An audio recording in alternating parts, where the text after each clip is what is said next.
નમસ્કાર મિત્રો, ખાસ કરીને ચાલુ અઠવાડિયાના હવામાન વિશેની વાત કરવાની છે, જેમાં 17 નવેમ્બર સુધીનું તાપમાન, ઠંડી અને પવન ગરમી વિશેની અગત્યની માહિતી આપવાની છે. સૌપ્રથમ હું આપને જણાવી દઉં કે અત્યારે મરચી ટમેટીની અંદર જો વાયરસ હોય અથવા તો ડુંગળીની અંદર વાયરસ અને બીજી કોઈ તકલીફ હોય તો એનો ઈલાજ શું છે એના વિશેનો વિડીયો પણ આપણે થોડા દિવસ પહેલા મૂકેલો હતો. એટલે આ વિડીયોના અંતમાં સાઈડમાં આપણે વિડીયો બતાવવામાં આવશે. દરેક મિત્રોએ આ વિડીયોના અંતમાં એ વિડીયો જોઈ લેવાનો છે. હવે ખાસ કરીને આજે 12 નવેમ્બર થઈ ગઈ છે અને 17 નવેમ્બર એટલે કે શનિવાર સુધીના હવામાનની વાત કરવા જઈએ તો સૌપ્રથમ આપણે ઠંડી અને તાપમાનની વાત કરવી છે. ઠંડીની અંદર જોવા જઈએ તો જે લઘુત્તમ તાપમાન અને મહત્તમ તાપમાન એટલે કે જે ઓછું તાપમાન અને વધારે તાપમાન છે, જેમાં ખાસ કરીને લઘુત્તમ તાપમાન છે એટલે કે જે રાત્રિનું તાપમાન છે એ ઝડપથી ઘટી રહ્યું છે.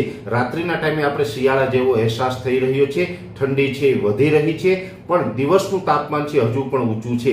આજની તારીખે વાત કરવા જઈએ તો આજે 12 નવેમ્બરથી લઈને 17 નવેમ્બર દરમિયાન જે તાપમાનની કન્ડિશન રહેવાની છે એમાં દિવસનું તાપમાન છે એ 32 થી લઈને 35 ડિગ્રીની રેન્જમાં અલગ અલગ વિસ્તારોમાં જોવા મળે તેવી શક્યતાઓ છે. એટલે ખાસ કરીને જે આપણે 10 નવેમ્બર પછીથી ગમે ત્યારે 30 ડિગ્રી કરતાં તાપમાન નીચું આવતું હોય એ તાપમાન હજુ 17 નવેમ્બર સુધી 30 ડિગ્રી કરતાં તાપમાન નીચું જાય તેવી શક્યતાઓ નથી. 32 થી લઈને 35 ડિગ્રીની રેન્જમાં તાપમાન જોવા મળશે. હા, એક ચોક્કસથી છે કે જે છેલ્લા ઓક્ટોબરથી લઈ અને જે સતત તાપમાન ઊંચું હતું એમાં ઘણો બધો ઘટાડો થઈ ચૂક્યો છે, પણ અત્યારે જે તાપમાન ઘટી રહ્યું છે તે ખૂબ ધીમી ગતિએ ઘટી રહ્યું છે. છેલ્લા 4 દિવસની અંદર માત્ર 1 ડિગ્રી તાપમાનની અંદર ઘટાડો નોંધાયો છે અને હજુ પણ આવનારા દિવસની અંદર 1 થી 2 ડિગ્રીનો તાપમાન ઘટે તેવી શક્યતાઓ છે. 1 થી 2 ડિગ્રી તાપમાન ઘટશે તો પણ 31 થી લઈ અને 33-34 ડિગ્રીની રેન્જમાં તાપમાન જોવા મળશે. એટલે 17 નવેમ્બર સુધી તાપમાન છે એ 30 ડિગ્રી કરતા ઉપર જ રહે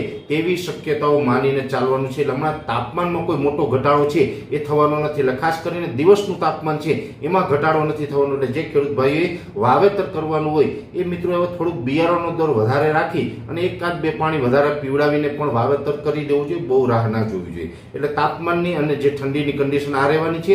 એ સાથે ગરમી અને ઉકળાટની વાત કરવા જઈએ તો આમ તો ગરમી અને ઉકળાટમાં હવે ઘણો બધો ઘટાડો નોંધાઈ ચૂક્યો છે. હજુ પણ જે થોડું ઘણું આપણે ગરમી જેવું અને ઉમસભર્યું વાતાવરણ જોવા મળે છે એમાં પરમ દિવસેથી એટલે કે 14 નવેમ્બરથી ખૂબ ઘટાડો થઈ જશે. જે દિવસના ટાઈમે પણ ઊંચા તાપમાનને કારણે જે આપણે અકળામણ કે ગરમીનો અહેસાસ કરતા હશે એ ગરમીની અંદર પણ હવે 14-15 નવેમ્બરથી ખૂબ ઘટાડો થશે, કેમ કે હ્યુમિડિટીમાં પણ ઘટાડો થઈ રહ્યો છે. ભેજનું પ્રમાણ હવે ઝડપથી ઘટી રહ્યું છે અને એને કારણે ગરમી પણ ઘટી જશે. પવનની સ્પીડ જોવા જઈએ તો અત્યારે નોર્મલ નજીક છે. અત્યારે સામાન્ય રીતે જોવા જઈએ તો 7 થી લઈ અને 10 કિલોમીટર પ્રતિ કલાકની ઝડપે જે પવન ચાલી રહ્યો છે અને જનરલી આ પવનની સ્પીડ છે દર વર્ષે જે 11 થી 18 નવેમ્બરના સેશનમાં જે હોય છે એ જ પવનની સ્પીડ છે. એટલે પવનની સ્પીડ છે અત્યારે નોર્મલ નજીક છે અને આ પવનની સ્પીડ છે 17 નવેમ્બર સુધી નોર્મલ રહેવાની છે. પવનમાં વધઘટ કાંઈ હમણાં થાય તેવી શક્યતાઓ નથી. આ પવનની દિશા છે એ પણ મોટા ભાગના વિસ્તારોની અંદર ઉત્તર પૂર્વનો એટલે કે ઈશાન ખૂણાનો પવન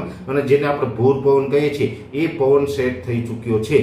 બીજી વાત છે કે આ સમયગાળા દરમિયાન મોટા ભાગે આપણે કશ થવા જોઈએ, વાદળ થવા જોઈએ, આકાશમાં એકદમ કશના લીસોટા થવા જોઈએ, પણ એ નથી થઈ રહ્યું. અત્યારે પણ આકાશ એકદમ ખુલ્લું છે અને હજુ 17 તારીખ સુધી કોઈ કશ થાય કે વાદળ થાય તેવી શક્યતાઓ નથી. અને ખાસ કરીને આ સિઝનની અંદર જો વાદળ થાય તો વાદળને કારણે પણ તાપમાન ઘટતું હોય છે, પણ હમણાં કોઈ પ્રકારે અરબ સાગરની અંદર કે આપણી નજીકની આસપાસમાં કોઈ હવામાનની અસ્થિરતાઓ નથી, જેને કારણે આપણું વાતાવરણ છે ચોખ્ખું રહેવાનું છે, આકાશ એકદમ ક્લીન રહેવાનું છે અને આપણે કોઈ વાદળ કે કશ થાય તેવી શક્યતાઓ નથી. એટલે એક પ્રકારે જોવા જઈએ તો ઓલ ઓવર 17 નવેમ્બર સુધી આકાશ ચોખ્ખું રહેવાનું છે. પવન છે એ નોર્મલ સ્પીડે એટલે કે 17 થી લઈ અને 10 કિલોમીટરની ઝડપે ચાલશે અને તાપમાન છે એ આપણે 30 થી ઉપર અને 35 ડિગ્રી સુધીની રેન્જમાં તાપમાન જોવા મળશે. ખાસ કરીને રાત્રિના ટાઈમે ઠંડીનો અહેસાસ થાય તે ઠંડીનો અહેસાસ છે એ કન્ટિન્યુ રહેશે. વિશેષ માહિતી નેક્સ્ટ વિડીયોમાં આપવામાં આવશે, પણ આ સાઈડમાં દેખાય એ વિડીયોને ટચ કરીને જોશો એટલે જે મરચી ટમેટીની અંદર વાયરસ હોય કે ડુંગળીની અંદર જે વાયરસનો પ્રોબ્લેમ હોય એની તમામ માહિતી મળી જશે. અત્યારે આ વિડીયોની અંદર એટલું. અંતમાં દરેક મિત્રોએ વિડીયો લાઈક આપી દરેક ગ્રુપમાં શેર કરવું અને ચેનલને સબસ્ક્રાઇબ કરવી. રજા આપશો. ધન્યવાદ. વૈષ્ણવજન તો તેને કહીએ જે પીડ પરાઈ.